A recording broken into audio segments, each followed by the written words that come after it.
Good evening and welcome, guys. Today we will be looking at trigonometry. It is 5 minutes after 6 o'clock, so the session is going to start now. And please remember to use the Q&A to ask your questions, right? Use the chat function to share your answers to the questions, right? And if you have friends or classmates that you know will benefit and can benefit from these sessions, please remember to share the links with them. Right, without further ado, I'm going to share my screen and then we will tackle trigonometry for today. And I hope that you guys are really putting in the work and studying very hard. Remember that prelims are around the corner, okay? So make sure that you are studying your maths, physics, and accounting very, very hard, but do not neglect the other subjects as well. Make sure that you have study timetables and you are actually studying. All right. Now let us get started.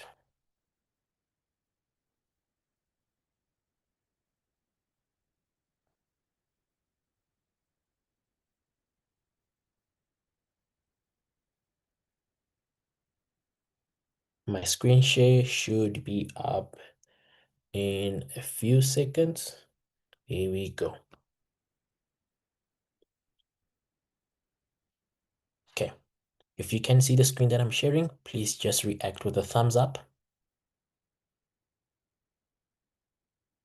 There we go. If you're not seeing my screen, I'm pretty sure the challenge is on your side. Maybe um, try to log out and then rejoin again. All right.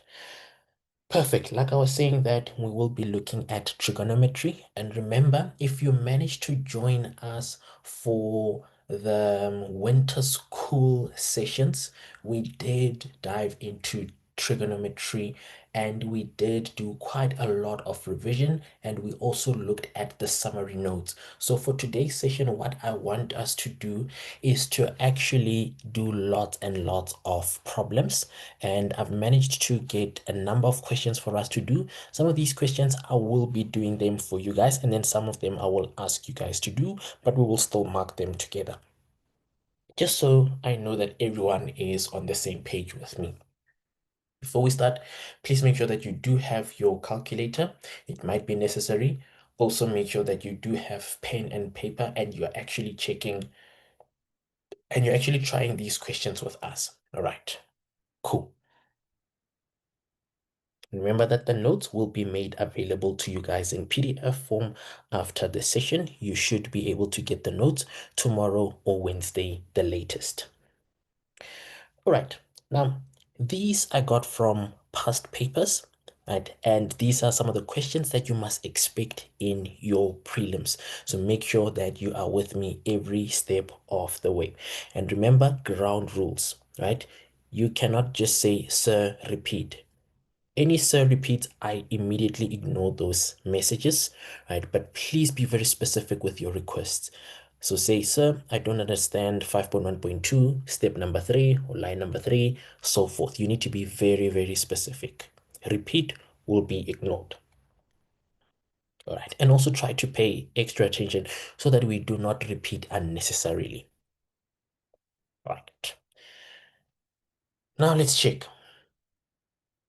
So it says if cos of 12 is equal to m, right? Determine the value of the following in terms of m without using a calculator. All right. Now, the first question, 5.1.1, cos of negative 12, right? We spoke about this. If you didn't manage to join us for the June, July sessions, they are available on our YouTube. So make sure that you do check them out. Okay. Now, the negative, how do we deal with negative angles? Remember, we discussed that we are going to make them positive, right? So I will say this is cos of what? 360 minus 12 degrees. 360 degrees minus 12 degrees. Okay, now if that's the case, what are we going to do? We know that 360 minus is in the fourth quadrant. If it's in the fourth quadrant, what do we know about cos in the fourth quadrant? It will be what? It will be positive. We're looking at our cast diagram. Okay, let me actually change this view. Just bear with me for a second. Okay.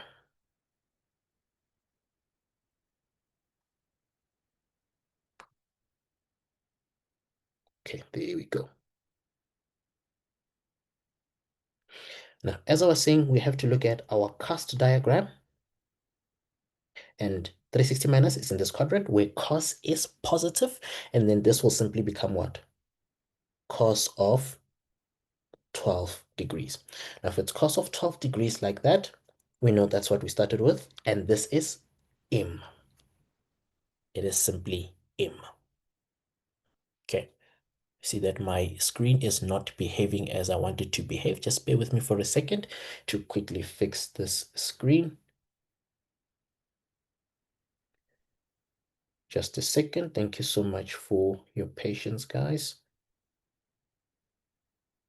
While I'm fixing my screen, please make sure that you do invite some of your friends that you see are not yet here.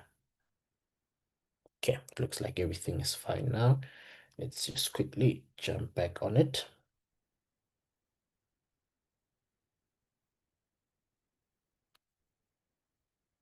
Perfect. That's how I need it to be. Great stuff. I think that one is quite easy. It's clear. Now, 5.1.2, it says what? Cos of 72 degrees. Okay, so for cos of 72 degrees, we need to break down the 72 such that we have an angle that we started with. All right, so I can say that this is the same as what? Cos of 60 degrees plus 12 degrees. Because those two angles added up, they will definitely give me 72. And 60 is a special angle, right? You always want to manipulate it such that you will end up with a special angle and the angle that you started with, or the angle that they gave you, right? Now it's a matter of what? Of just expanding. Okay, and this is there on the formula sheet. You do not have to memorize. All right. Now I'll say this is the same as what? Cos of 60 degrees multiplied by cos of 12 degrees, and then minus sine of 60 multiplied by sine of 12 degrees. All right, now let's check. Cos of 60, that's a special angle, that's a half. Cos of 12, we know it's m, minus sine of 60 is what? Root 3 over 2. And then sine of 12, right? How do we find sine of 12? I can easily say that sine of 12 degrees, so remember that we have this cos squared 12 plus sine squared 12 degrees is equal to what? Is equal to 1 as per the Pythagorean identity, right? Now we will say what? We will say this is 1 minus, okay, let me just do it this way. Sine 12 degrees is equal to what? 1 minus cos squared 12 degrees. The cos squared 12 degrees must be there. And this is going to be 1 minus m squared, because we know that cos of 12 is m. Right? I'm not saying plus or minus because 12 degrees will always be in this quadrant where it will be positive. That's the only reason why. Right? Then I know I'm going to then say this is what? 1 minus m squared, and this is under a square root. And then we close our bracket. Please do not say this is not equal to 1 minus m under a square root, because we need to find what is under the square root first. Hope we're all together there. And then just like that, we are done with 5.1.2. I'm sorry, we just need to simplify it. We are done with the steps. Now it's just a matter of simplifying. And if we simplify this, our common denominator is simply going to be 2. And then I'll say this is m minus what? Minus, I have a square root and a square root there. So I can simply say that I'm going to take the 3 back inside so that I have a root of 3 into 1 minus m squared. And then I close my bracket. And that will be the final answer. Okay, somebody's asking me to repeat the second part of 5.1.2. All right, so the second part of 5.1.2 would be this step here. All right, now where did I get this? I got this from cos of alpha plus beta. What does your formula sheet say for that? For cos of alpha plus beta. Does it not say this is cos of A, cos of B minus sine of A and sine of B? But in this case, in our case, our A is 60 and our B is 12 because 60 plus 12 will add up to 72. I hope everyone is with me there. And then from there onwards, it's just expansion looking at the formula sheet. Nothing fancy there. All right, cool. If you are taking down notes, please just take a screenshot, but the notes will be made available to you guys. All right, now the next one, 5.1.3, cos of 6 degrees. Right, now there's a relationship between what? Between 6 and 12. Isn't it that 6 is half of 12, or 12 is just double 6? So I can say that instead of saying, so I can say that cos of 12 is the same as what? Cos of 2 times 6, because 6 times 2 will give me 12. All right, now what does this mean? This means that I can simply say this is cos 2 cos squared 6 minus 1. Remember, this is coming from what? From cos 2 times x. This is the same as 2 cos squared x minus 1. That's where it's coming from. All right. Now, once we have this, what do we know? We know that it's equal to what? It's equal to m because it's 12. Cos of 12 is equal to m. That's what they gave us. Or maybe let me do it step by step. Let me just change my color there and say cos of 12 is equal to m. Now, I'm going to say, instead of writing 12, I'm going to break it down to 2 times 6. Hope everyone is with me there. This is still equal to m.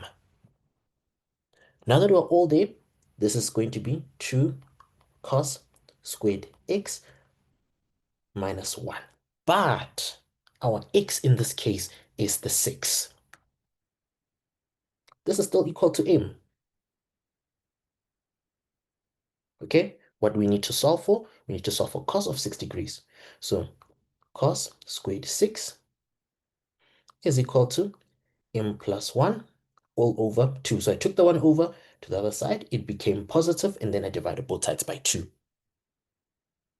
Now, it's 6 degrees, which is in the first quadrant. So I can simply say that cos of 6 degrees is equal to the positive root of m plus 1 all over 2. Okay, and simply, yes, doing it that way, you get all the marks, 4 marks, just like that. Okay, now here's a question. How did we get the 360 minus 12 in 5.1.1? Okay, so the thing is, we are dealing with negative angles. That's what I was explaining, that you need to watch the trigonometry session that we had. It is there on our YouTube. Make sure that you give yourself some time and you look at that video and you watch it. Try to understand what we've been doing there. Okay, so if we're dealing with a negative angle, you always need to make them positive. Um, this way, if you have cos of negative x, how do we deal with it? We add 360. But instead of saying cos of negative x plus 360, always add your 360 in front of the negative angle so that it looks like this immediately. Cos of 360 minus x. Now you know that you're dealing with a reduction formula. Okay? And then think the rest is self-explanatory because afterwards we're dealing with cos of 12 and it's given, right? Now somebody's saying that you can also draw a triangle, which is perfect. You can definitely draw a triangle for yourself if you want to do that, right? Now, the triangle part would be this way. We know that cos of 12 degrees is equal to m over 1. This is x over r. Now, you can also find y by doing Pythag because y is equal to r squared minus x squared all under a square root plus or minus. But we don't need the minus because we know we're dealing with 12 degrees, right? And then this is simply going to be what? It's going to be 1 minus m squared under a square root, of course. Now, when they're asking you about sine, you're simply going to say it's the y value over 1. That's exactly what we had here. Okay, we just used compound angles. Right. Now, with the 6 degrees, what we did is we tried to find a relationship between the 6 and the 12 degrees. Now, what is the relationship? Isn't it that 6 is half of 12 and 12 is just double 6? That is the relationship between the 6 degrees and the 12 degrees that we started with there. So I'm going to say cos of 12 degrees is equal to m. This is given. That's what they said. Cos of 12 is equal to m. Now, let's think of a way we can manipulate this 12 such that we get the 6 in question because they said 6 degrees. What can we do? We can simply say this is 12. So we can say that this is 2 times 6 so that we get the 12. Instead of saying 12, I said 2 times 6. That takes me back to 12. All right. Now, I know that this is a double angle for cos. I explained it here and I expanded it from there. That if it's a double angle, it changes to 2 cos of whatever this angle is. 2 cos 6 minus 1 is equal to m. And then from there onwards, it's just pure algebra. I hope it makes sense to everyone. Okay, after that, this will be the final answer. And just like that, you are done with this question, right? Like I was saying there, if you're taking down notes, the easiest way to go about it is to simply take a screenshot so that we don't waste time. Another thing that will save your time in exams is please do not rewrite the question paper that they gave you. Check what I did. For question 5.1, let me write it in red here, just so you can see. I didn't start by saying cos of negative 12. Please do not write that. You are wasting time because imagine for each and every question, if you start with copying down the question that they gave you, by the end of the exam, you have copied down the question paper. And what you must do is you must jump straight into the question. They do not even award marks for this. You get a mark from that step. Okay, for 5.1.2, I did not say cos of 72 degrees. It's a waste of time. Don't write that in your exam. Okay, even for 5.1.3, I did not say cos of 6 degrees. Do not write that. So start with your answers. Okay, perfect. For the sake of time, I'm not going to repeat 5.1.3. I've repeated it, and there's still lots and lots of questions that we need to do. Remember that these sessions are recorded and they will be made available to you guys to repeat and rewind as many times as you need to. Okay, there are still questions that I need you guys to attempt by yourselves as well. Moving on. Show that sine 234 all over cos of 36 minus sine of x minus 90 multiplied by cos of 90 minus 2x all over sine of x is equal to cos of 2x, right? So this is a proof what do we do for proofs? We always pick the side that has what? That has a lot of work for us to do. And which side has a lot of work? It definitely isn't the right-hand side. There's nothing we can do here. The left-hand side is the one that has a lot of work for us to do. All right. Now, I'm going to pick the left-hand side. Now, what am I going to do on the left-hand side? So I'm simply going to immediately start reducing that. That is very big, right? We always want an acute angle. So this is what? Sine of, let me see. Let me show them that I picked the left-hand side. Sine of 180 degrees plus what? Plus 54. Remember that these two will add up to 234. This is over cos of 36. This is an acute angle. It's perfect. We don't have to change anything there. Now, I have sine of. Now it's x minus 90. It's not in the position that I wanted. So I'll simply say this is what? Negative 90 plus x. Not x degrees, but 90 degrees plus x. The x is positive. Yeah, the x is positive and the 90 is negative. So I just swapped them around. Then multiplied by, now I want to immediately change this, right? If you don't want to change it now, that's perfectly fine. I can leave it there so that we just change at the same time. So I'll say it's all over that sine of x. Now let's start with our changes. Our cast diagram. 180 plus. Where is 180 plus? It's in the t quadrant. What do we know about sine in there? Sine is going to be negative. So I'll simply say negative sine of what? Sine 15, 4 degrees. And we together there. Then this is over what? This is over cos of 36 degrees. Minus. Now, I want to change this on the side. Right? Now, I have a negative angle. What do I do for negative angles? I need to make them positive by adding a 360. Sine of 360 minus 90 plus x. So this is sine of what? 360 minus 90 is 270 plus x. Okay?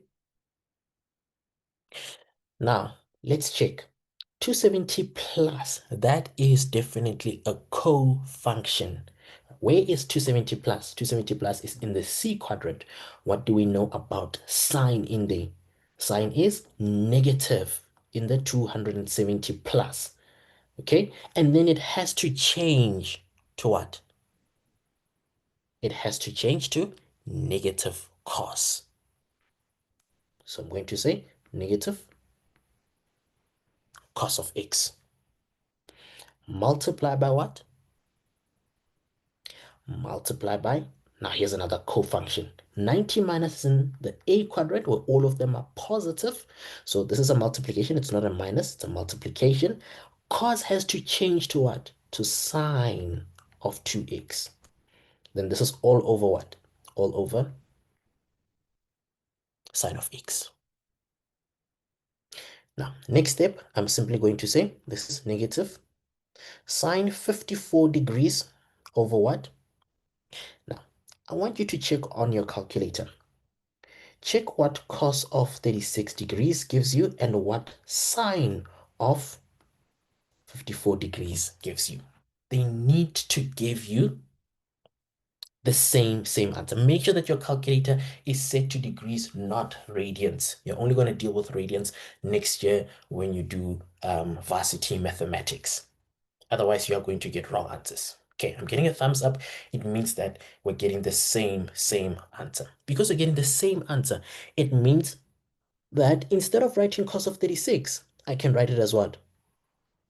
As sine 54 degrees. They're exactly the same, right? Now, let's check these two negatives. Negative and negative gives you what? positive. So I'll simply say plus cos of x multiplied by, now this is a double angle for sine, 2 sine x cos of x all over sine x. Hope we're all together there. Now, check something. These two deal with each other. That's -1. What else deals with each other? Sine x, sine x. What are we left with? We're left with a cos, a 2, and another cos. So I can simply say, start with the 2. Okay. Use black. Start with the 2, and then we have cos squared x, because cos multiplied by cos will give us cos squared x. Now, we can simply rearrange this and say this is 2 cos squared x minus 1. So I simply started with the cos. Then if you check your formula sheet, this is the double angle for cos. Then we can say that this is cos 2x. And just like that, we have our 6 marks.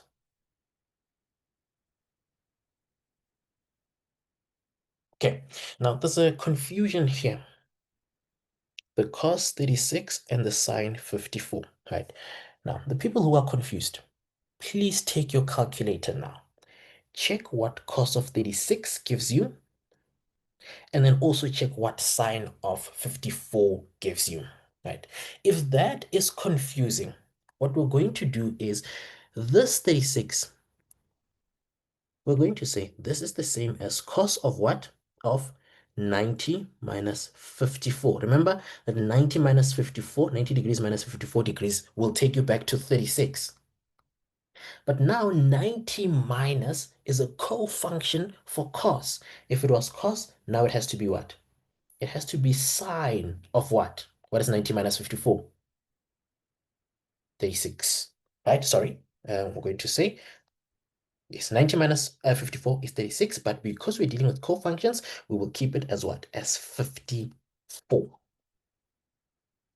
And that's where I got the sine 54 from, right? I was trying to explain it using a calculator instead of a co-function, but if you like a co-function, I just did the co-function explanation.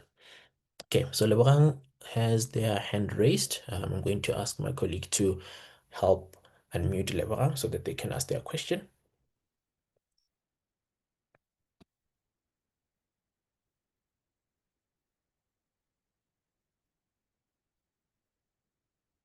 Lebrun, you can unmute and ask your question.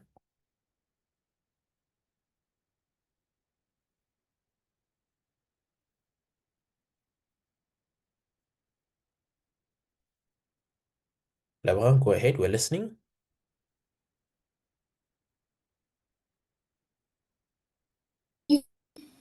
Hello. Yes, Lebrun, go ahead. So on the first step, you changed it from being sine 90 plus x to it being negative 90 plus x. Is it compulsory to do this? So what I do is I like showing all the steps. If you're comfortable with skipping some of the steps, that's perfectly fine. But for the purpose of this session and all my sessions, I don't skip any steps so that everyone can follow what I did. If you can immediately see that it's going to be negative cos of x, that's perfectly fine. I don't mind that at all, but I will show all the working out. Okay, so it's gonna be that you're gonna minus this from 360. Absolutely, yes. Okay, thank you so much, sir. You're welcome.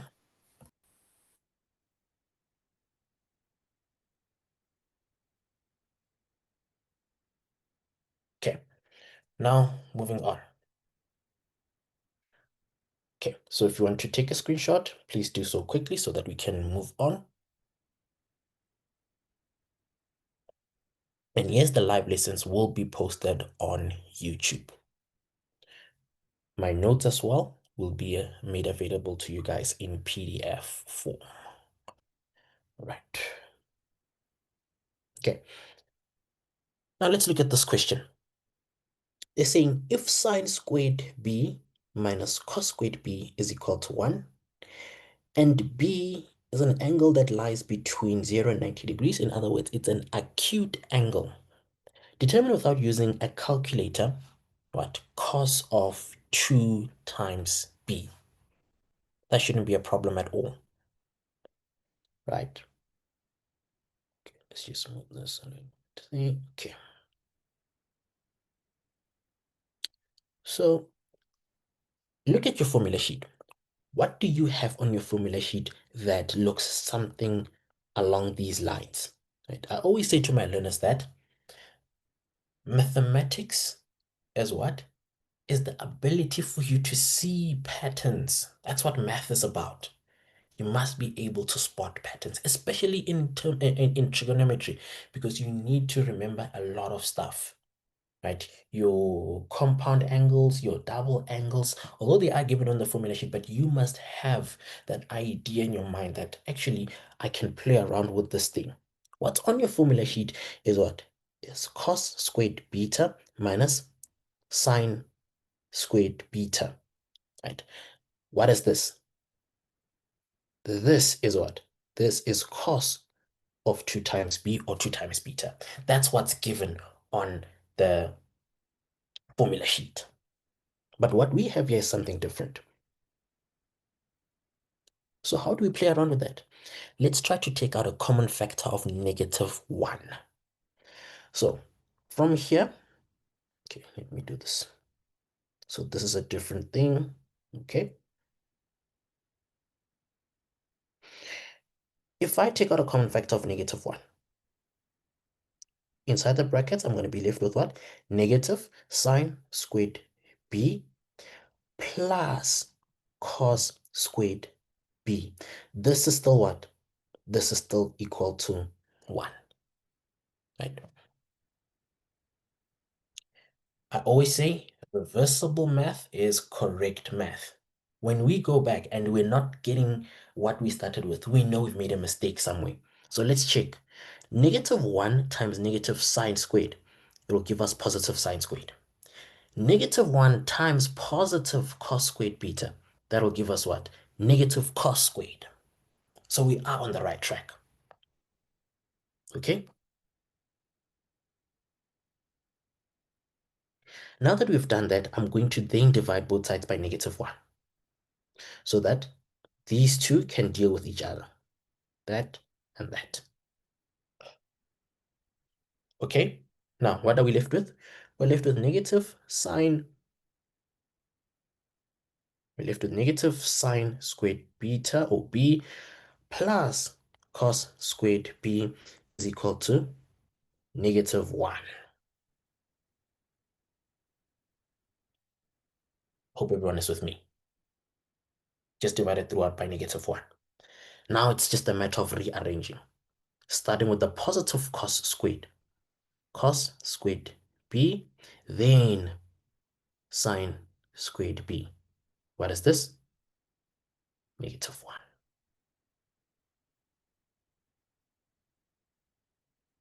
Now, what did we say about this?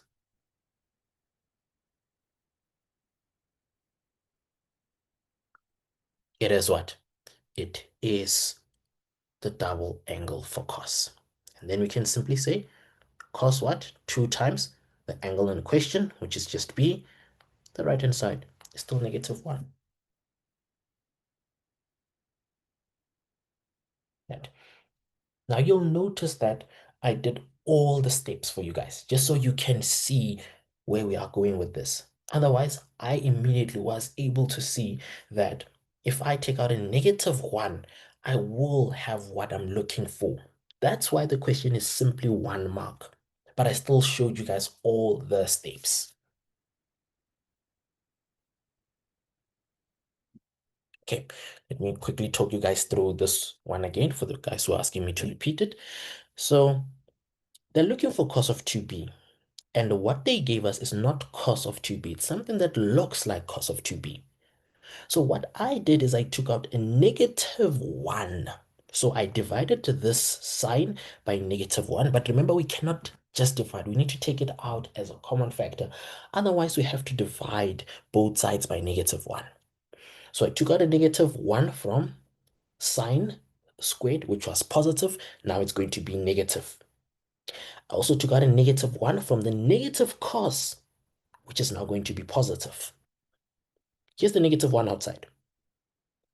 After having that -1, I divided both sides by -1. So -1 divided by -1 will give me -1. That's perfectly fine. And then I don't have it on the left-hand side anymore. But what am I left with? I'm left with negative sine squared plus cos squared. And then they just swapped positions wherever they are at the moment. Now, swapping positions, we know that this is the double angle for cos. It's there on the formula sheet. Remember, cos of 2b is what? Cos squared b minus sine squared b. Or it can be what? 2 cos squared b minus 1. Or it can be 1 minus 2 sine squared b. But all of them, they are the double angle for cos.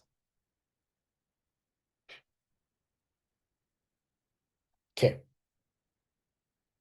Hope it's clear for you guys. Right? If you're taking a screenshot, do so quickly. Answer that you need is simply -1. That's why it's 1 mark. Okay, I'm going to erase now, so please do take a screenshot so that there's space for the other questions. Okay, you've got 5 seconds to take a screenshot now. 5, 4, 2, and 1.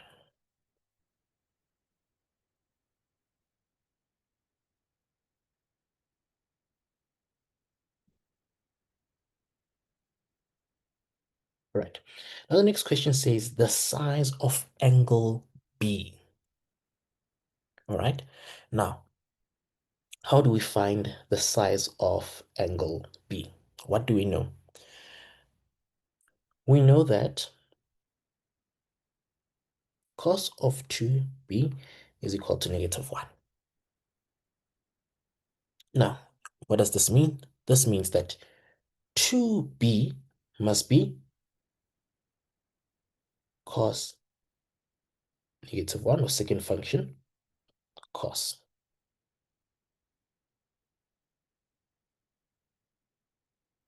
Now, what does your calculator say for this part?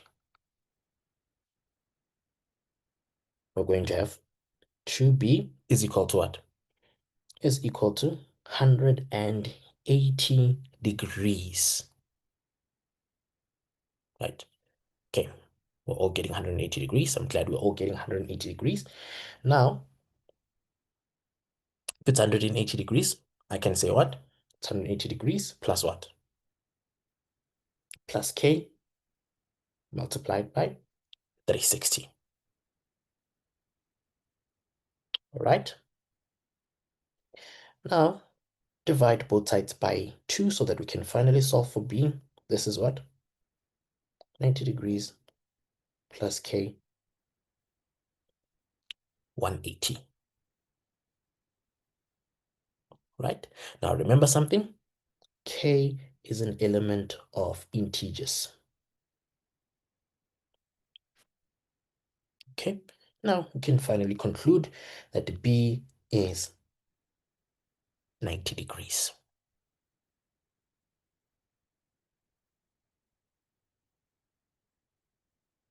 All right, now notice something. I don't know if you guys noticed, but we only did it for what? The positive, right? Or even if I say negative, it doesn't matter. Remember that when we are at 180 degrees, we are on the terminal line. We can either go clockwise or we can go anti-clockwise. So we need to say what? We need to say -0.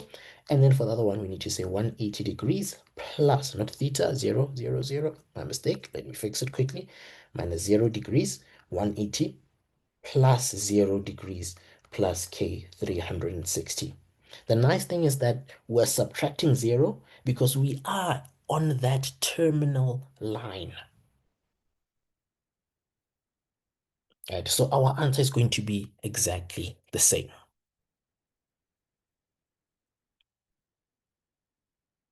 Okay, now alternatively, just do this for the people who are asking for another method. So from this step, your calculator says what? Calculator just simply says this is 180 degrees. Just divide both sides by 2 and get your 90 degrees.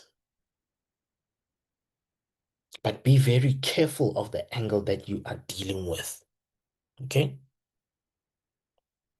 And if it's not a general solution, it's not necessary. Okay? There is a question. Okay, David, let's allow you to talk. David, you can unmute yourself and ask your question. Can you hear me? Yes, I can hear you. Go ahead. I wanted to ask, I get this question, it is a general solution, right? So this one is not a general solution. Hence, we said that B is 90 degrees. It's a specific solution. If it was a general solution, then we need to end here because we're getting general answers where we have to substitute K to be an integer, -1, 0, -2, 2. We need to substitute integers. But here we found, so we concluded at the end, we said that B assumes this answer of 90 degrees. Okay, sir. So what if I have used another method, that one of 180 minus shift cos Mhm. and 1? I didn't include that negative. I've just said 180 minus. You didn't include the negative. Inside the That's bracket. fine. Okay, so that's fine for only this question, only because of the angle in question. So sometimes we have to look at what? At where it's positive. But here they said that B lies between 0 and 90 degrees, right? The restriction. If the Oh, restriction is maybe between 0 and 360, now you have to look at what? At the first quadrant. Remember, we're dealing with cos. With the first quadrant, where cos is positive, and the fourth quadrant, where cos is positive. okay. I get it, sir. I get it. Thank you. Right. Perfect. Perfect for you. Now let's carry on.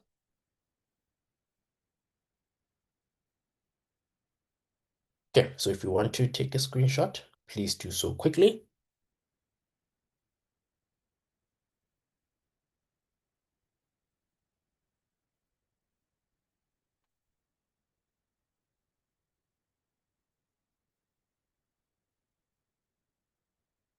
Okay.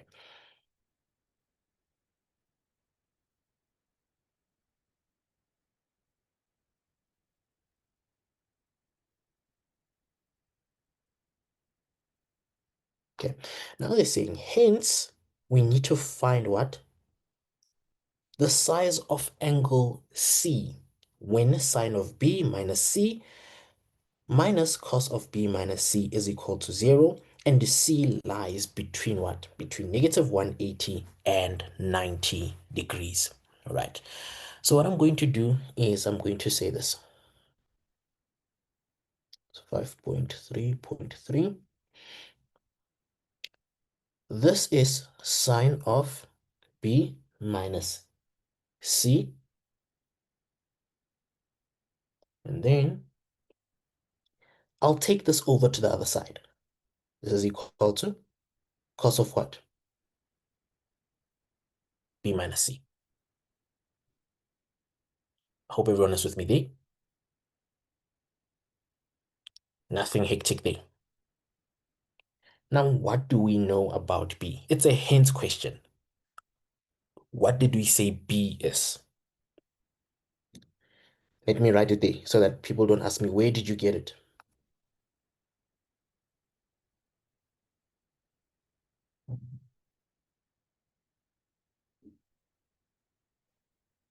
Check what I'm going to do. Sine of 90, let me use black, sine of 90 minus C is equal to cos of 90 degrees minus C.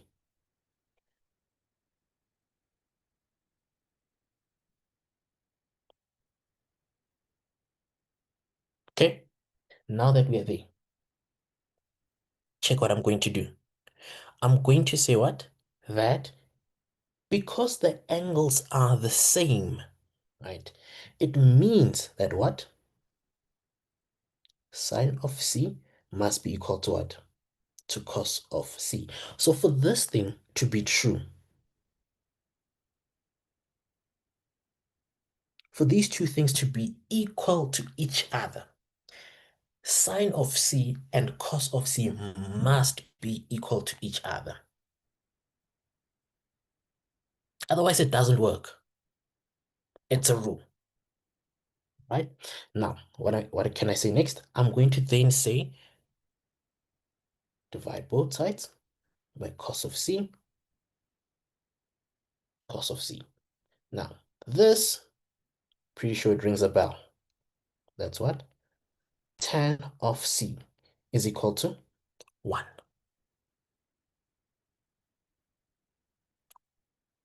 Then C is simply going to be what? 45 degrees. Okay? But what? Plus K 180 degrees. And K must be an element of integers.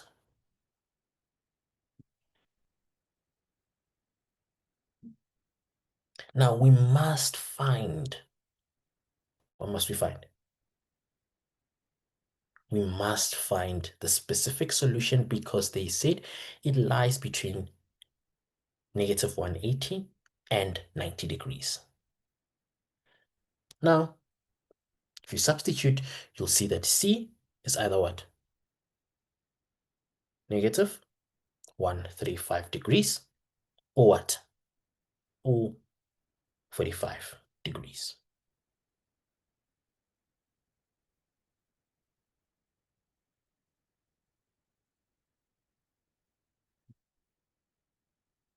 Now, getting a question, is it necessary to put K as an element of integers?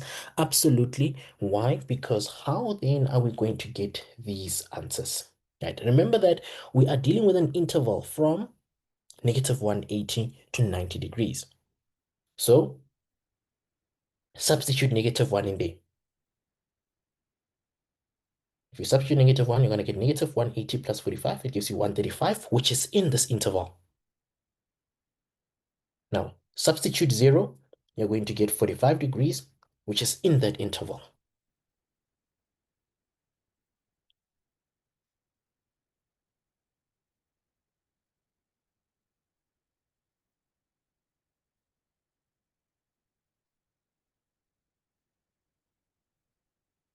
Hope it makes sense to you guys. Was it necessary? I just answered that question. It is absolutely necessary to put the K 180 so that we can find the solutions in this interval. Because a number of them work for that interval. Okay, now let me quickly run you guys through the steps. What did we do? So the only thing that I did in the first step is I took the cos to the other side, which was then positive. Okay, now I simply said since B is 90 degrees, I substituted B in the place of, I substituted 90 in the place of B. Okay, now after substituting B to be 90 degrees, I simply said that sine of C and cos of C must be equal to each other. And if you're not seeing it, right, I'm going to give you homework to use what? Say HW, to use compound angles and expand the sign 90 minus.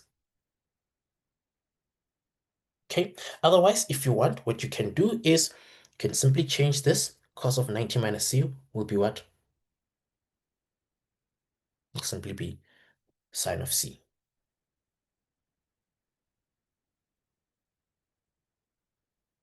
Okay.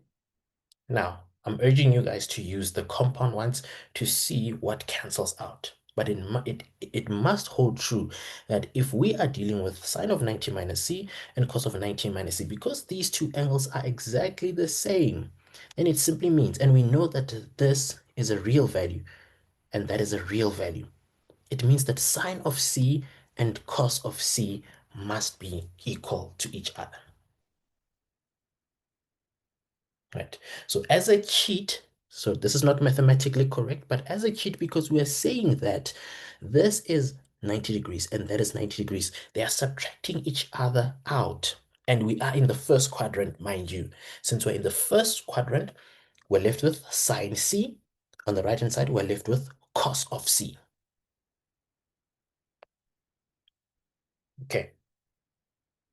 And then the rest is self-explanatory because I divided both sides by cos of C. Then I had this positive 1, and then this changed to tan of C. And then I found so not the inverse, but the second function of tan of positive 1. Now, the interval said it lies between negative 180 and 90 degrees. Okay? Now, if it lies between negative 180 and 90 degrees, that's when this comes in, so that I can find those solutions by subbing in the integer values, maybe from negative 2 all the way to positive 2. Anything bigger than these will not work.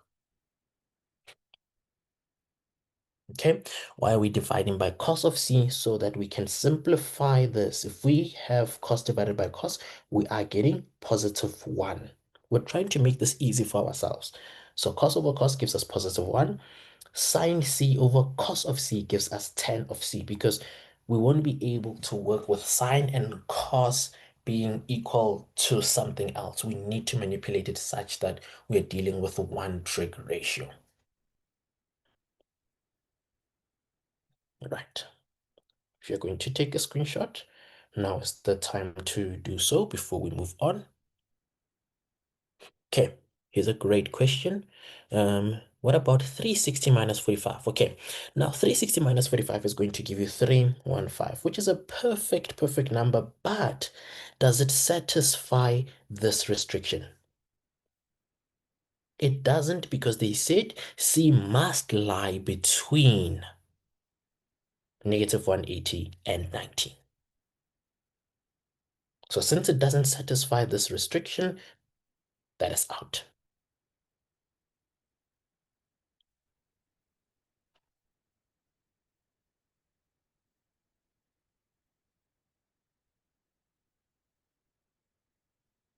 All right.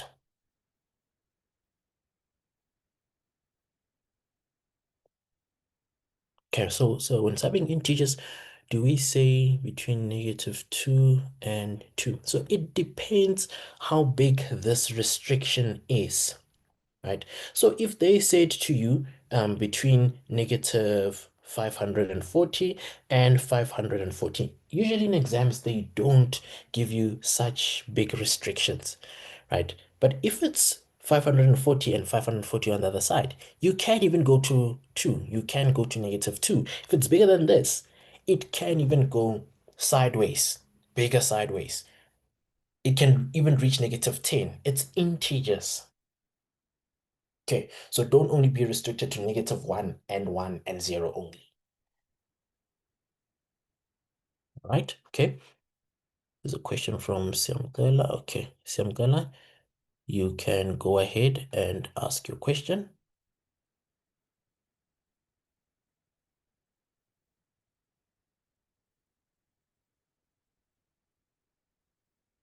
Sir, Yes, Siamgala, go ahead. can you hear me? Yes, I can hear you loud and clear. Please go ahead with your question so we can save some time. Sir, do we always have to use like why did you use sine C over cos C? Like Okay, why? perfect. That's a great answer. So that's a great question. That's exactly what I was trying to explain, saying that if we have, let's say sine of C is equal to cos of C, right? Not X, but C. The thing with mathematics is you want to make your life very easy, right? And how can we make our lives easy dealing with such a thing? We're dealing with two variables. We're dealing with sine and cos.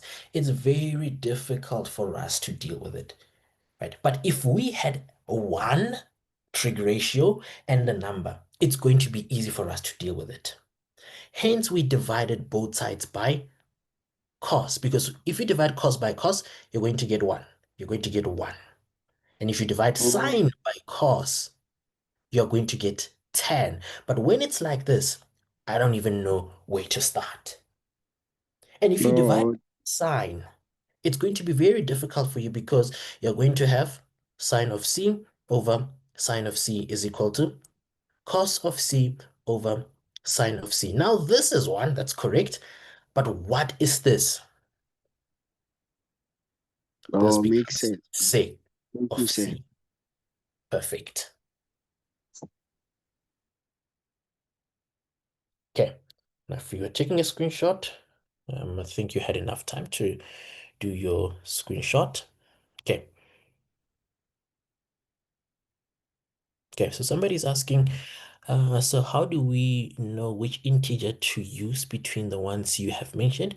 Do they have to be specific? So the integers that you're using, it can be, okay, let me just unmute. Hang on 1 second. There we go. Sorry about that. So the integers that you're using, usually for exams, because they know you know the work, they're simply testing you if you can apply it. You normally have to substitute these -1, 0, and 1, right? But remember, you're substituting them on a calculator. So you have this in your calculator, 45 plus -1 multiplied by 180 degrees.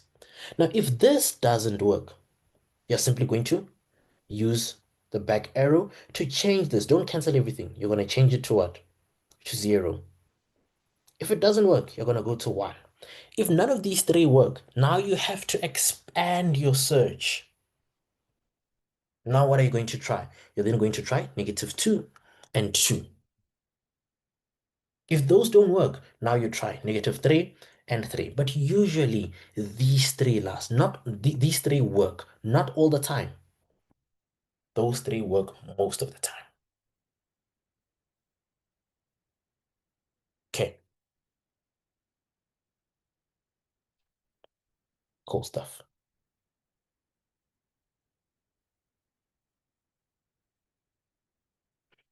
Now, here's a question. So these questions, if you're finding them difficult, remember that these are prelim papers. So these are going to be on a level that is a little bit challenging compared to the final. So with prelims, they are testing your readiness. So if your prelim marks come and they're not the greatest, it means you have to pull up your socks. You have to study very, very hard for the finals. Okay. I feel like the final exams are a little bit easier compared to the prelims. All right, now jump into this question here.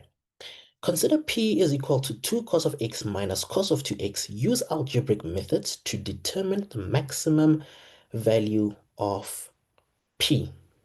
Okay, very important.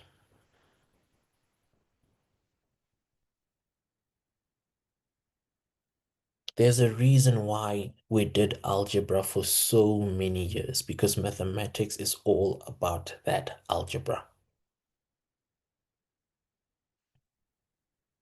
Okay, now how do we solve this problem here? So I'm simply going to say, to me, this is the same as 2 cos of x minus, what is this? Double angle. 2 cos squared x minus 1. I'm pretty sure a question is going to come through. How do I know which one to use? Remember, cos has 3 double angle formulas. The reason I didn't opt for any of the ones that have sign is because I want to work with one ratio. You always try to avoid working with what? With two ratios. And that's something that you need to try and remember. All right? Now, I'll say this is 2 cos of x minus 2 cos squared x plus 1. Now, this is what? Negative 2 cos squared x plus 2 cos x plus 1. I rearranged. I want it to be in this form. Ax squared plus bx plus c. Hope everyone is with me there.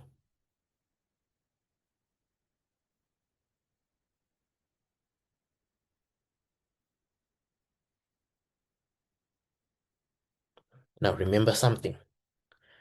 What do we know about maximum? And what is this? So let's relate these two things. What did I say? The ability to see patterns and identify them. Maximum and quadratic. Turning point. Absolutely, Inga. Thank you so much for that answer. It is a turning point. Now, how do we find a turning point? X equals to negative b over 2a. But in this case, our x is what? Is cos of x. So check what I'm going to do. Cos of x is equal to negative b over 2a.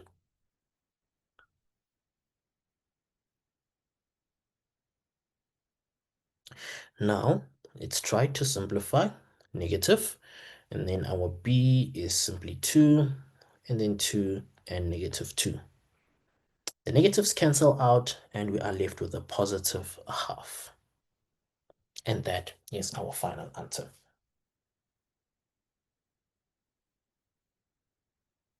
Right, now if you're not seeing this, this is the same as what?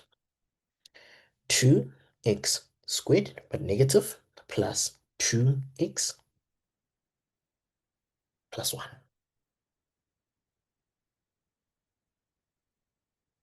And from here, you know that if you are trying to find the turning point, you simply say x is equal to negative b over 2a, and then we would say this is negative 2 over 2 into negative 2.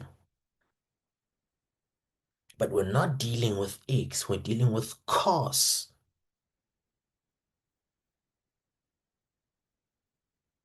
Okay, why can't we use the first derivative? We absolutely can. Remember that this formula, the x equals negative b over 2a, we got it by deriving ax squared plus bx plus c is equal to 0. If you differentiate this, you're going to have 2ax plus b, and then since the c is a constant, it falls away. Now you want to solve for x, you're going to say 2ax is equal to negative b, and you divide both sides by 2a such that these two cancel out. Hence, x is equal to negative b over 2a. So when you differentiate, when you derive, or whether you use this formula, you're doing exactly the same thing. Okay, if we put p in place of cos of 2x, in cos of 2x is equal to negative b over, yeah, that would be incorrect because this is the same as saying f of x is equal to what? To cos of x minus cos of 2x. Right? And we know that f of x is y, but this time we decided to use p.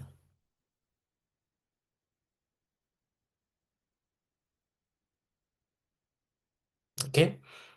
Now, here's another question. Why can't we say cos negative 1 in order to get our x? Okay, so Nimpa, I want you to try and write it out on a piece of paper. You'll see that it would be impossible to solve such a thing because you're going to say, not cos negative 1 of what? On the other, remember that this is equal to p, equal to p, equal to p of p. And then what is this? We don't know what P is. That's why we can't say second function cos in order to get the X. And then we have variables. We have three things as well. Which one are we neglecting of these three? Okay. Now, here's another question. Every time we have a minimum or maximum, we must use turning point. Absolutely, you have to use that because it's either you're dealing with a cubic or a quadratic. You either have a maximum, a minimum, you have a minimum here, or you could have a maximum.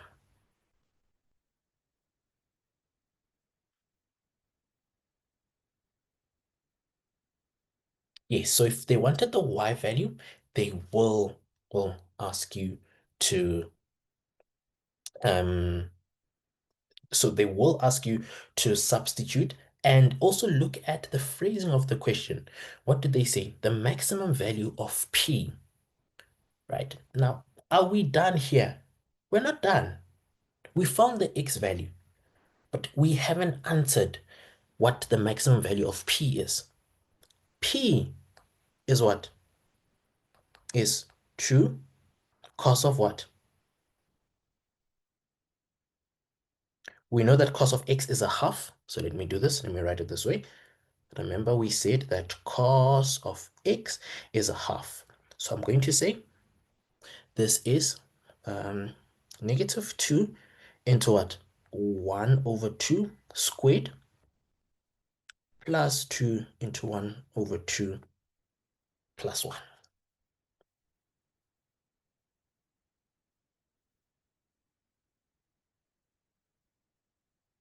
So we are looking for the y value. Hence, I explained this part. And what we found was the X. That's why we're not done. Now, after plugging this, it should give you 3 over 2.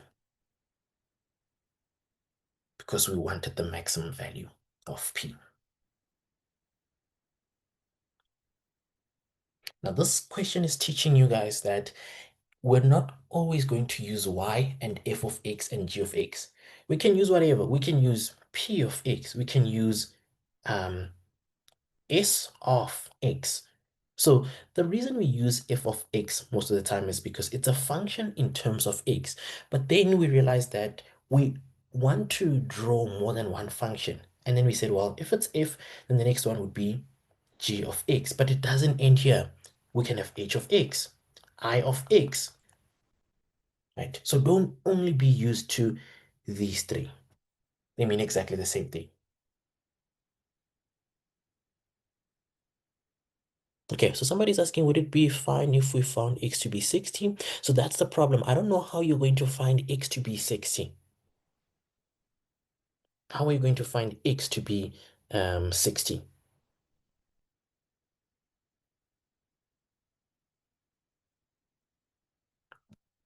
What we want here is to find cos. Remember, we're dealing with cos. If you found x to be 60 degrees, then why do you want to then substitute it back? Why are we squaring the half? That's the question. That's what we got. There was a squared. Here's the squared. That's why we squared it. Remember, we rearranged it. There was a squared. It's this one. And that one is that one.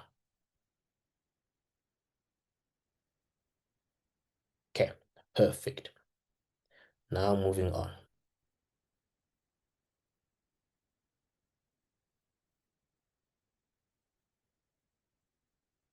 Okay, let's move this way such that we have some space.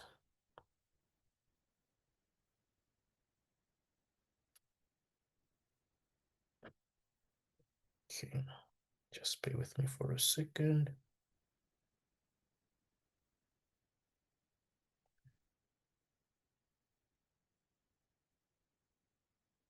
Okay, now it's your turn for you guys to try some of these questions. I will still help you guys out, but you must attempt some of them.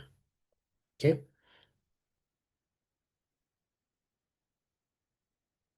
So let's check 6.1 together. In the diagram below, the point P, which has an x coordinate being x, it's a variable for now, and the y value is 24, is 25 units from the origin.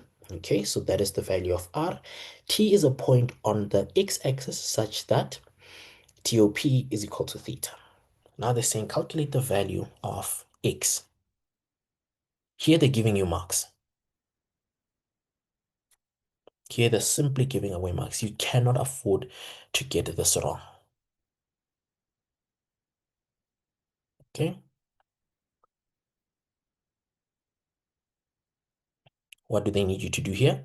It's Pythag. Please try to calculate the value of x. And once you have an answer, please do share it in the chat.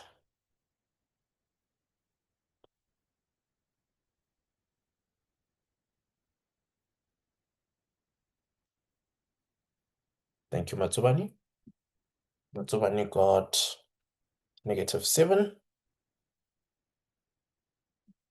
If you got a different answer, please do share.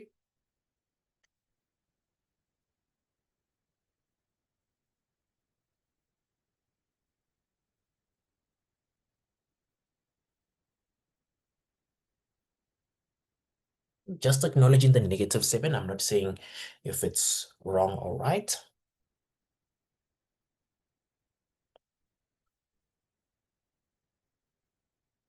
Okay, -7 is the common answer. All right, let's quickly check for the ones who are not getting it. From Pythag, x squared would be equal to r squared minus y squared. And then this is going to be 25 squared minus 24 squared. Right. Please do not say that this is 1 squared. You have to find those values first. Right. This will give you 49. And then x is equal to what? Plus or minus the square root of 49. Because it's in the second quadrant, x will assume the negative value, which is going to be -7.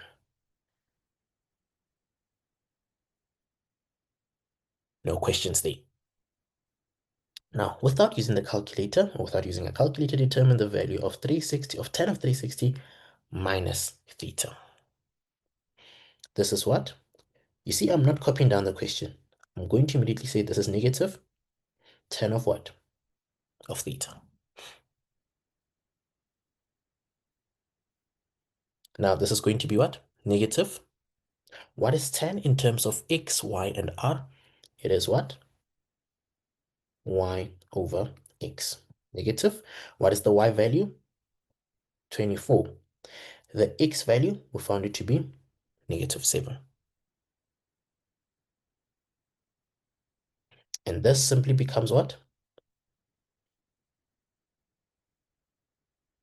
24/7.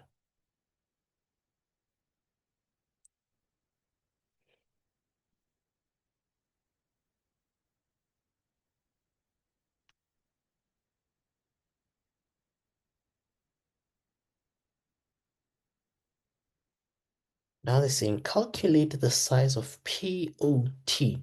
So in other words, find angle theta. How do we find that? Tan of theta is equal to what? Is equal to m. But what is tan of theta? It's equal to 24/7. Now shift tan theta is equal to,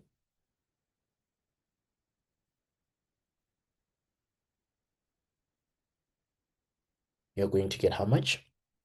73,4, sorry, not 4, but 0.74 degrees, of course. Right. Now, don't end here. Right? I need you guys to think about this logically. This is how much? This is 90. Now, does it make sense for you, or to you rather, that an angle that is in the second quadrant is smaller than 90 degrees, because that's the angle that we found. No, doesn't make sense, right? So it simply means we're going to say this is what P O T must be 180 degrees minus 73.74. And then it must be 106. This is just calculator work. 26 degrees.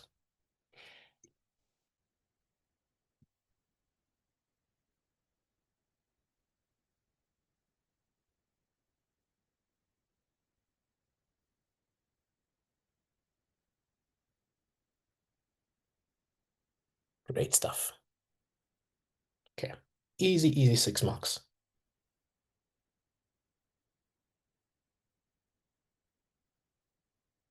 Okay, now let's look at 6.3 together.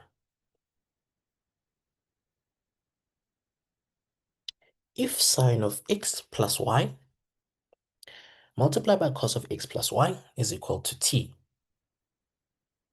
express the following in terms of t.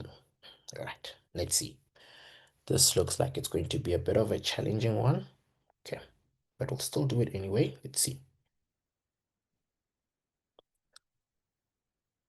So we have 4 cos of 90 minus 2y multiplied by cos of 2x plus 4 sine 2x cos of 360 plus 2y. What I'm simply going to do is I'm going to change these things first. What do I have? This is 90 minus, so the 4 is still there. Or now cos of 90 minus, it's a co-function, it must change to sine of what? 2y. Multiply by what? Cos of 2x. Make sure that you're with me every step. Then plus, okay, so this I'm going to leave it as it is. 4 multiplied by sine 2x. Now cos of 360 plus. Where does 360 plus lie? Is it going to be in the first, second, third, or fourth quadrant? It has to be in the first quadrant because this is always an acute angle, remember. So if it's in the first quadrant, it is going to be positive cos of what? 2y. Perfect. Everyone is with me. Now, what can we take out as a common factor?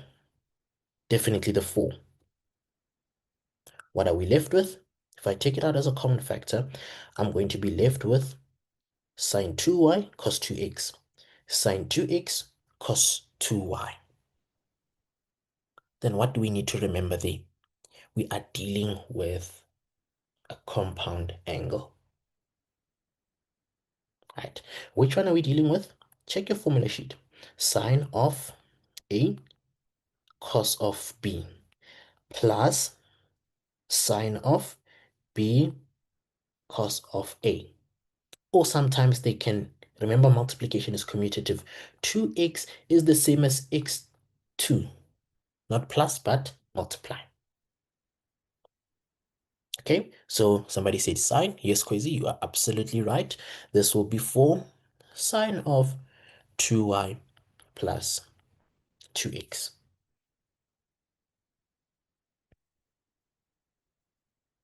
Now, from here, there's another common factor that I can take out. So I want to say this is 4, and then I want to say, let me use block brackets. It doesn't matter if you use block brackets or soft brackets, right? So sine of 2 into x. Let me see, write it this way so that no one fights me for doing this. Now check something. This is the same as what? It's a double angle for sine. Think of it this way. Let me write it there. Think of y plus x as alpha. If it's alpha, it's the same as 4 into sine of 2 alpha.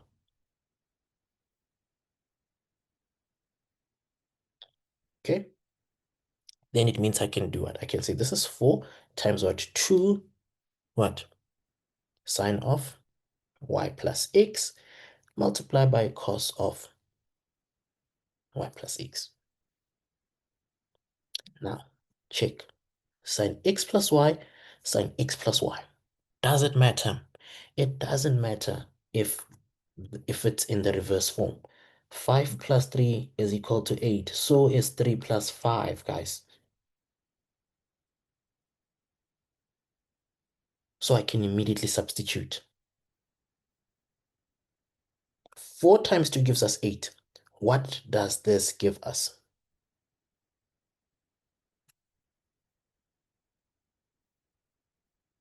It gives us t. And this right here is the final answer. Right? We don't have to do any general solution. We're not trying to find an angle. We're expressing in terms of t.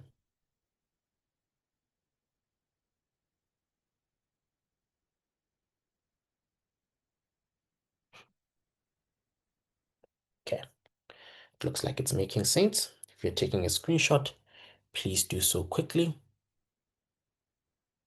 Okay, so the fourth step, 2, 3, 4. Okay, so this one here. So all I did is they gave me this. They said that sine of x plus y multiplied by cos of x plus y will give me t. Now, because these two things are exactly the same, I substituted t. They are exactly the same. This is equal to t, so this must be equal to t as well. 4 times 2, that's the 8, and then that becomes t.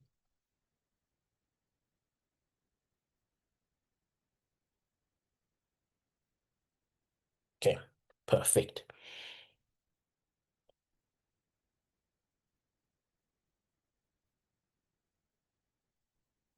All right, cool.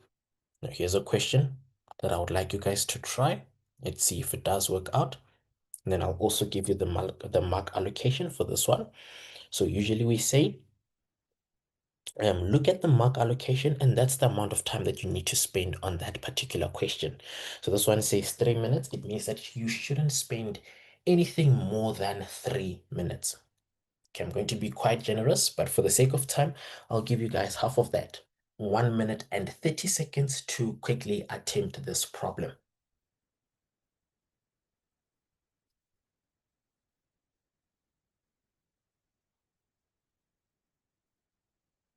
I am still here. Please pardon my silence.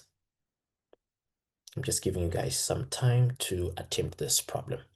And while you're working on it, please remember to give us some feedback on our on Google.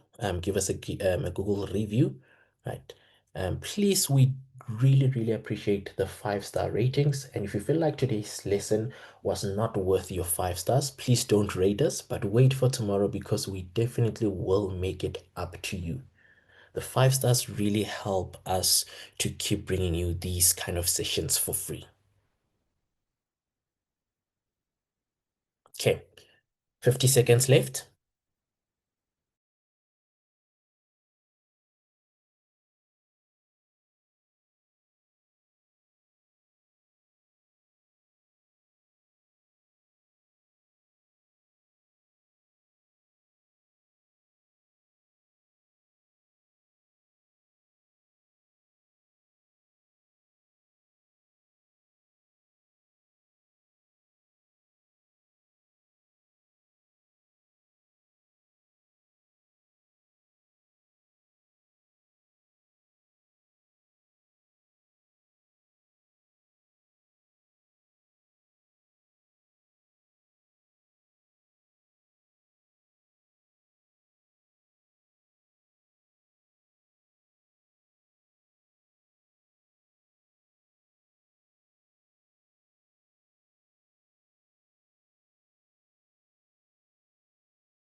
Perfect. So some people were able to prove it, which is perfect. Let's check if you're struggling with it. Okay, so this is how I would go about it. So I would simply say, remember what I said? Do not give us back the question, right? So we're taking the left-hand side. And then, because if we take the right, there's not a lot for us to do. So I'm going to simply say that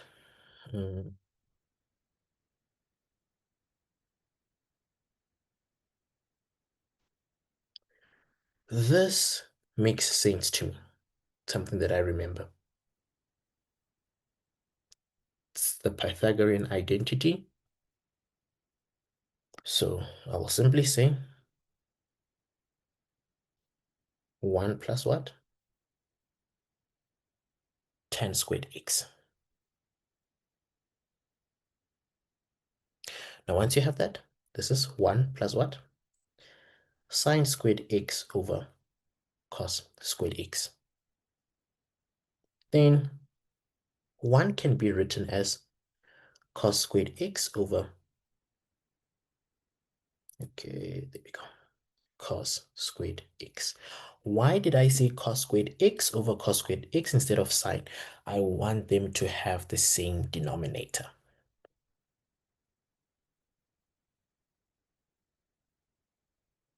Then cos squared x on top, cos squared x plus sine squared x, that'll give us 1, right? But let me not skip steps and show you guys, for the guys who are not getting it, 1 over cos squared x.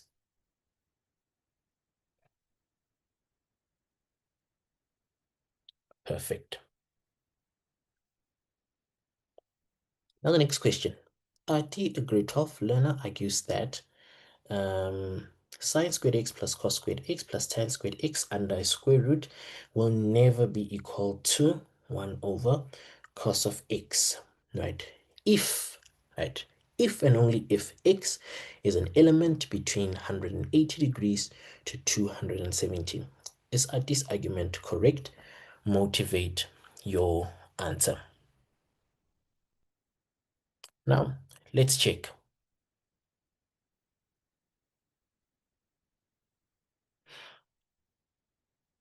How do we even go about answering this question? So let's say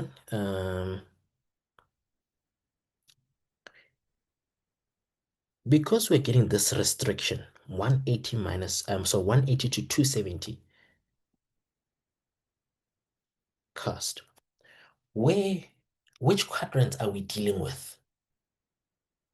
We're dealing with the T quadrant between 180 and 270. Now, what do we know about that third quadrant? Yes, Gabello, you're right. We're in the third quadrant. What do we know about cos in there? Cos is negative. So I'm going to answer it this way.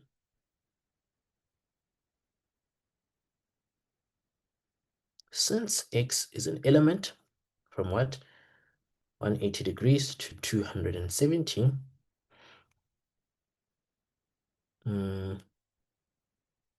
cos of x will be what? Will be less than 0. Because we're dealing in the third quadrant, or we're dealing with the third quadrant rather. Right? Now, we're saying that cos of x is less than 0, right? But what is it that we know? Right? I need you guys to put on your thinking caps now for what I'm about to say. Sine squared x plus cos squared x plus tan squared x, which is under a square root, right? Will what? Will never be negative. Why can I say that? Whenever you find what is inside a square root, you will get what? So when you plug it in on your calculator, you will get a positive answer. And also remember that these things themselves are squared under that square root. Hence, I'm saying it will never ever be what? Negative. And since it's never going to be negative, then we can say that RD is correct. We usually don't get these kind of questions in mathematics, but there we go. And we should still be able to answer them.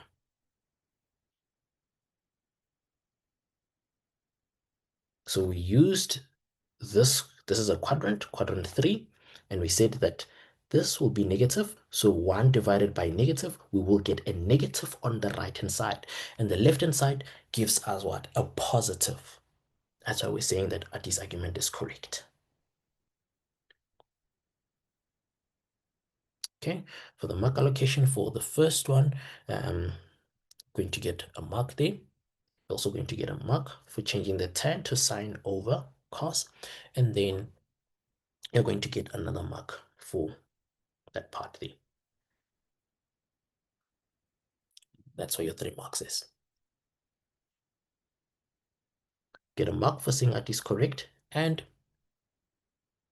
you get a mark for that as well. Now moving on. Given, okay, let me write it here. Maybe it's not so clear. 2 to the power of 2 sine squared x, then minus 5 multiplied by 2 to the power of cos 2x is equal to negative 3. And the restriction is the same. Show without using a calculator that sine of x is equal to 1 over root 2.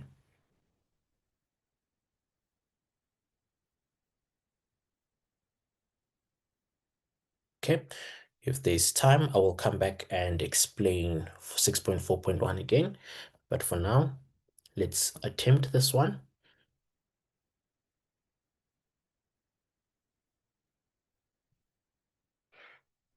I'll be generous and give you guys 2 minutes just for the sake of time.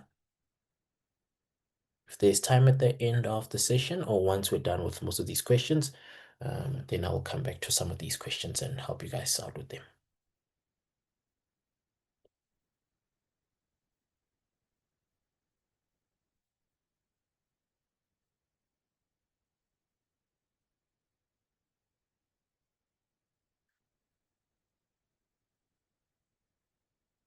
Please make sure that you do attempt these questions that I'm asking you to do so that you can see if you do understand what you need to do for trigonometry.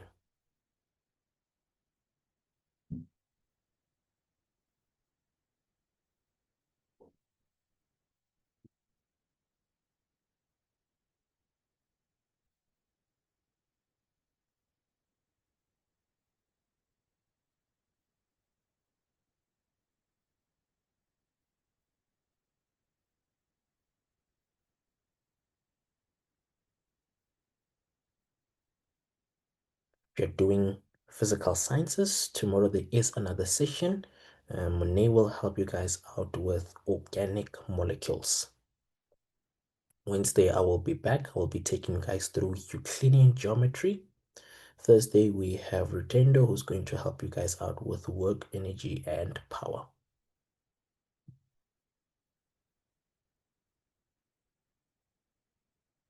So do try to manage your time so that you can attend these sessions.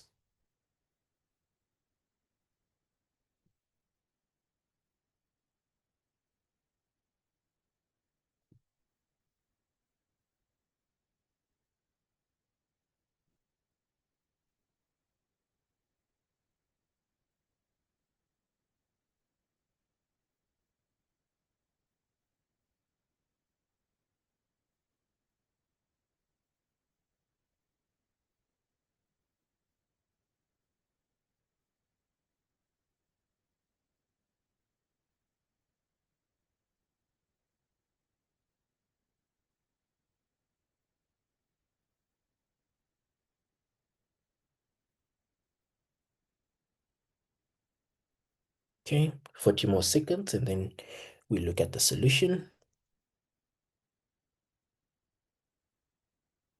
Oh, thank you so much, Mtogozisi. Mtogozisi is simply saying our lessons are 10 out of 10.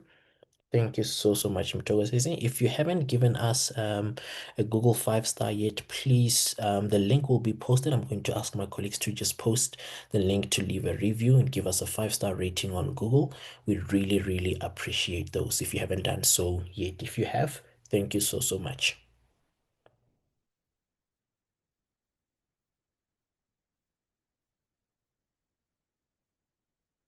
Okay, now we're done. Just for the sake of time, I'm going to start with this particular one. And now we see exponents. So there's a lot of algebra in paper 2 as well. Now we see exponents here, and let's see what we can do. I'm going to simply say that for the right, or for the first, there's nothing I can do. I'm going to leave it as it is, 2 to the power of 2 sine squared x. Then I'll simply say minus 5 multiplied by what? Now, this is the double angle for cos. But because I already have a sine here, because I have sine, I'm going to change it to what? 1 minus 2 sine squared. This is equal to what? Negative 3.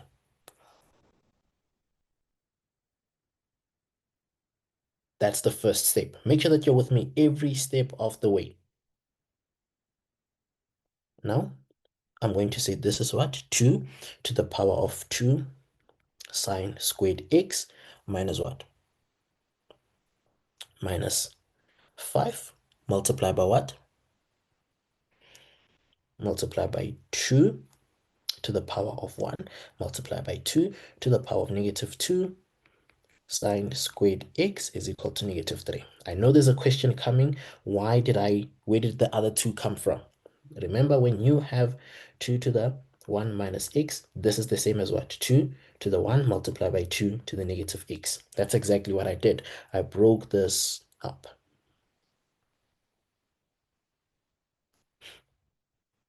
To answer your question before it comes. Okay. Now the next thing that I'm going to do is I'm going to simply say there's nothing I can do here. 2 sine squared x minus, now I'm pretty sure you guys can all see that. What's that? That is 10. And we're dealing with a negative exponent. It's very clear for everyone. Negative.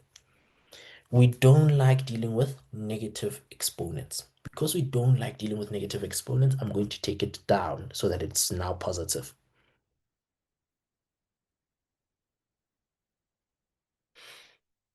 Still equal to negative 3. Now I'm going to multiply. Let me write it there.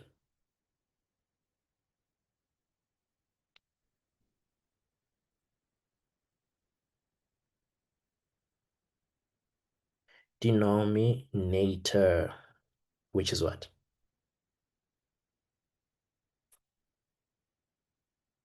So when you're going through these notes, you know exactly what you need to do.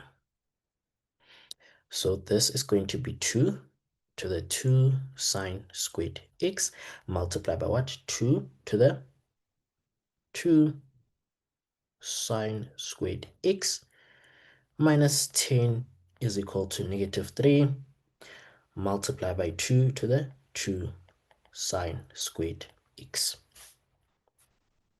If you want to do case substitution, that's perfectly fine.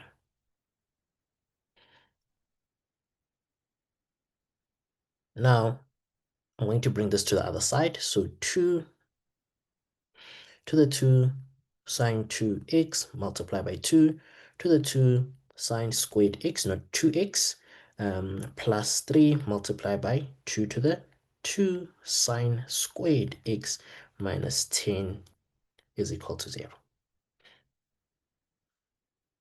I'm going to do substitution. Let what?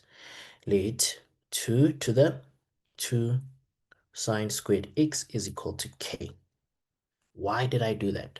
Check what's going to happen. This whole thing is what? Is k as per my substitution. So I can say this is k. This is also k. Plus what? Plus 3 multiplied by what? Multiplied by k minus 10 is equal to 0. Then I know I'm dealing with k squared plus 3k minus 10 is equal to 0. Okay, let me just carry on with it here because I'm running out of space. You can use the quadratic formula for that, or you can what? You can just factorize. If you're not too comfortable with factorizing, please do not even attempt to factorize it. Rely on the quadratic formula. K and K. Then I'll say -2 and +5. That should work because I'll have -2k, +5k. Okay, then I'll simply say k is equal to -5 or k is equal to +2.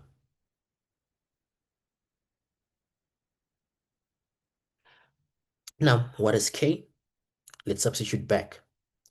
2 to the 2 sine squared x, right, will never ever give you -5.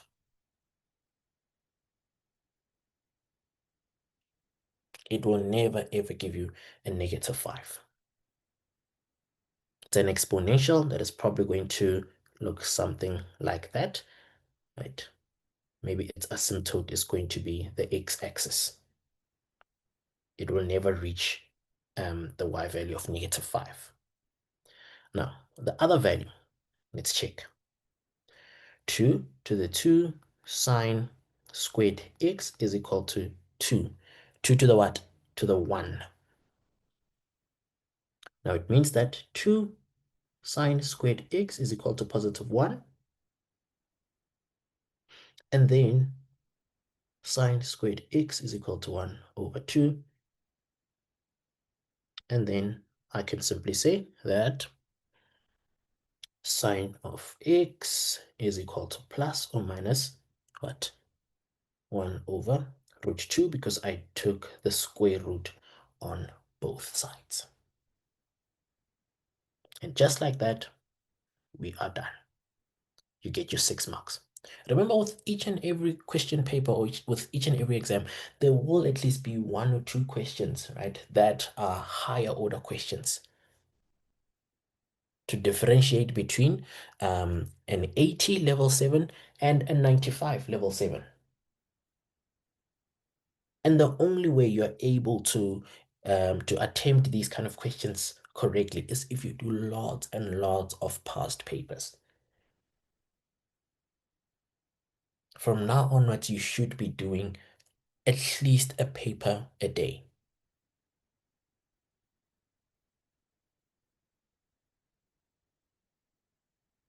Okay, now here's a question. So how did you change the negative exponent into being positive? Now remember something.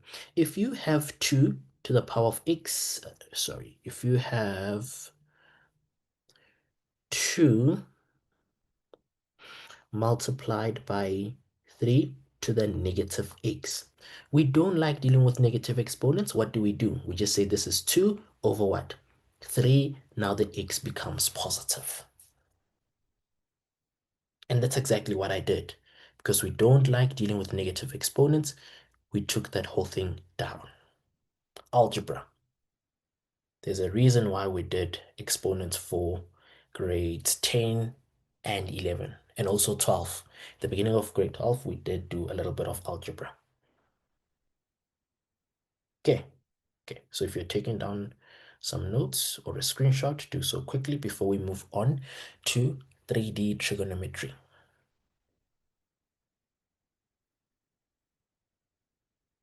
Okay, 10 seconds to take that screenshot.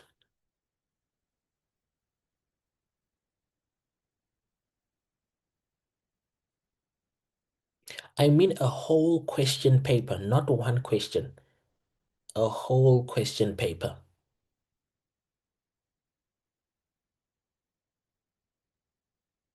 It does seem like a lot, but if you started your own countdown until finals, you'll see that it's actually not too far at all. You're starting with finals the end of October. Okay, the link for you guys to access the lesson recordings and the notes will be shared in the chat by my colleagues. All right, perfect. Let's zoom back in. So now we can look at some 3D trigonometry. Okay, it's a great question. Where do we get question papers? Right, so you can look at the government website for past papers. They do share them. There we go. There's another one, essay papers. Sometimes the government website is offline, doesn't work. But they do have quite a lot of papers. If you can just go to Google and say grade 12 maths past papers or physics past papers. They should appear. The first one that should appear there should be the government one. I'm going to share the link with you guys just now. And testpapers.co.za is a nice one as well.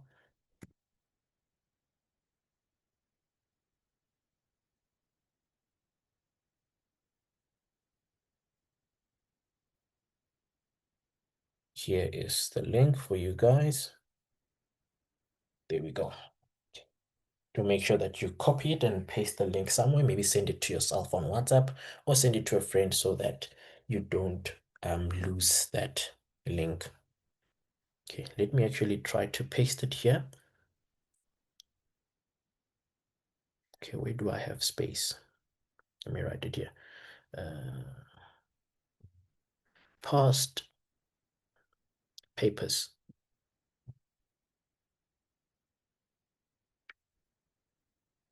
There we go.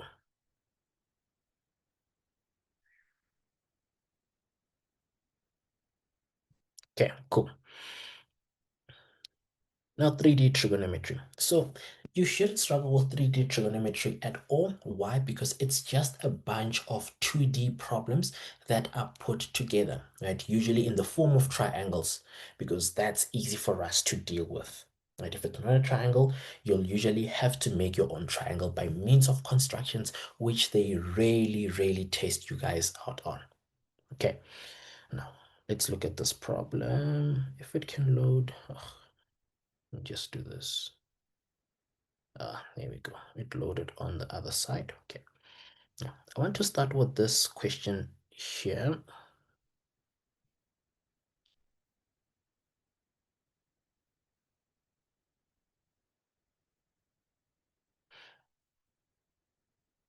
So let's check what they're saying here.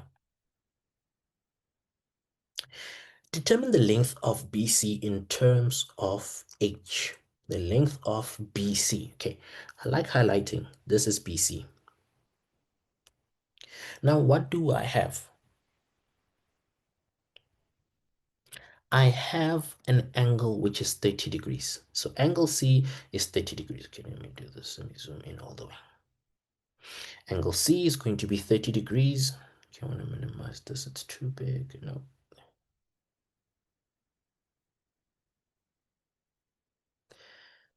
Let's do this.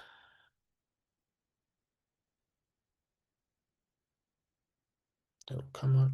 There we go. Oh, no. I'm looking for BC, and then I have this as 30 degrees. Why is it 30 degrees? It's because of alternate angles. All right. Now, you need to remember something. If this is 30 degrees, I always say, think of it as an eye. Wherever it's looking, wherever this eye is looking, that will be the opposite side. Now, which side are we looking for? We're looking for the adjacent because this AC is the longer side, which is the hypotenuse. Now, since we are given the opposite side and we're looking for the adjacent, we have to use what? We have to use tan. So I will simply say tan of what? Tan of 30 degrees is equal to what? Is equal to H over BC. Now, what are we looking for? BC. So cross multiply. You literally make a cross like that. So BC multiplied by tan of 30 degrees is equal to H.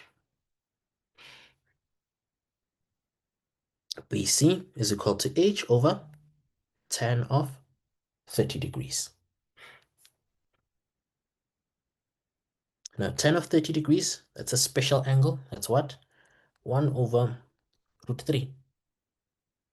And this is the same as what? Root 3 multiplied by H. Because they wanted it in terms of H.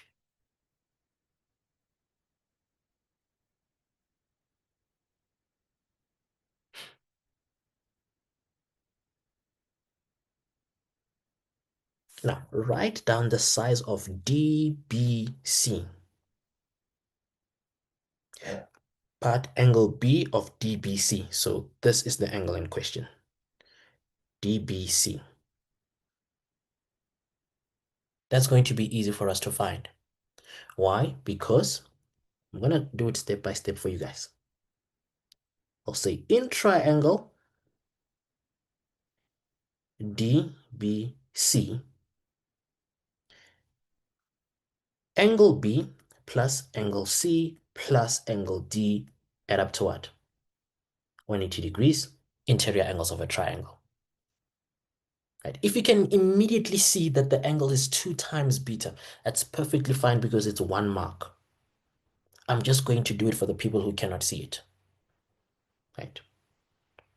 Will the sine rule work? Please, if you have a 90-degree triangle like this, avoid using the sine rule and the cosine rule. Use the simple 3 trig ratios, sine, cos, or tan. Now, I will say that angle B is equal to 180 degrees minus C, which is what? Which is 90 minus beta minus D, which is 90 minus beta as well. So angle B is equal to what? 90, 90, that's 180. So these two cancel that. Beta and beta will give you what? 2 times beta. Then it means that DBC is equal to what? Is equal to 2 times beta. If you got to this answer, you get full marks, which is just a mark.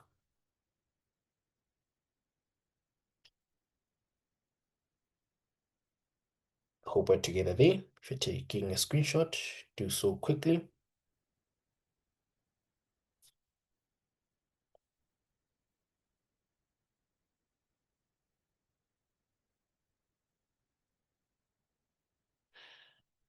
And let's quickly look at the last one. Show that DC, okay, I'm going to try and move it up so that I can see the diagram. No.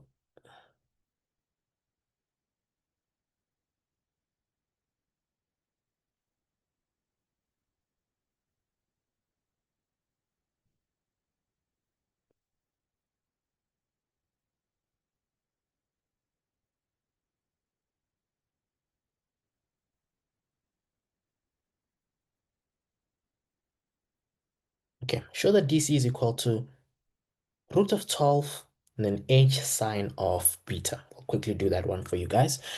So we're looking for DC.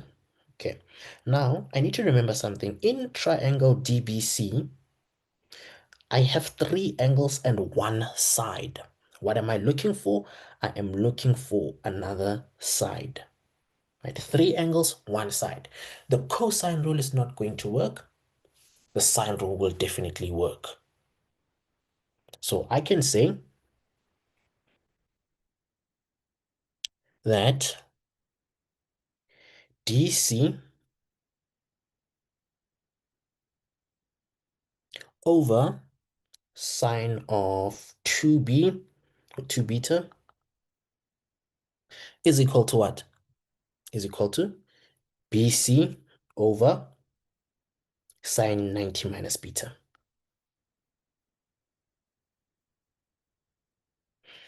All right.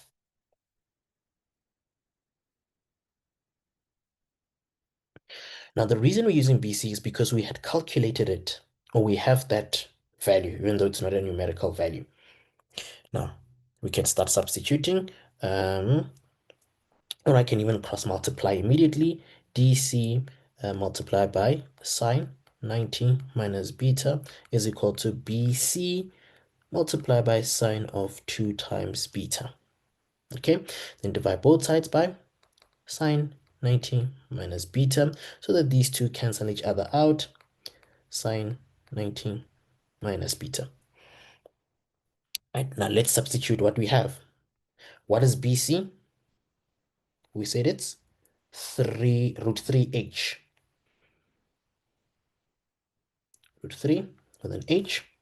And then this is multiplied by what? Sine 2 beta is the same as 2 sine beta cos beta, double angle. Now sine 90 minus becomes what? Cofunction, it's cos of beta. What cancels? This cancels that. Now what are we left with? We're left with root 3h sine of 2 beta. So I'll simply say this is going to be what? It's going to be 2 root 3 with an h and sine beta. I just started with the 2, then I put the h next to the sine. Now, if it goes back, if this 2, let me carry on here. If the 2 goes back inside the square root, okay, apologies for that. I don't know what happened there. Yeah. If this 2 goes back under the square root, what is it going to be? It's simply going to be 4. Right, now 4 times 3 under square root sine of beta with an h there, of course. This is what? 4 times 3, which is 12, and h sine beta. And that's exactly what we had to show. If you want to take a screenshot, you can do so quickly. The time is 2 minutes after 8 o'clock. We have come to the end of our session for today. And remember, tomorrow, you guys, if you're doing physical sciences, you will be going through chemistry with Monet. The session is still starting at 6 o'clock. And if you haven't given us a Google review yet, please do give us a 5-star review. If you feel like it's not worth 5 stars, do not leave that review. Rather attend tomorrow, because we definitely will make it up to you. Right, the link to the review is given in the chat. Okay, and you'll see that with the notes, there are questions that we didn't attempt. Please make sure that you guys do attempt these problems. What I will do on my side is I will provide solutions for these. I will also provide these notes. I'll provide an empty one that I didn't work out, so you can try these questions by yourself after this lesson, so that you can compare with the memo one, and then also on top of that attempt the questions that we haven't done.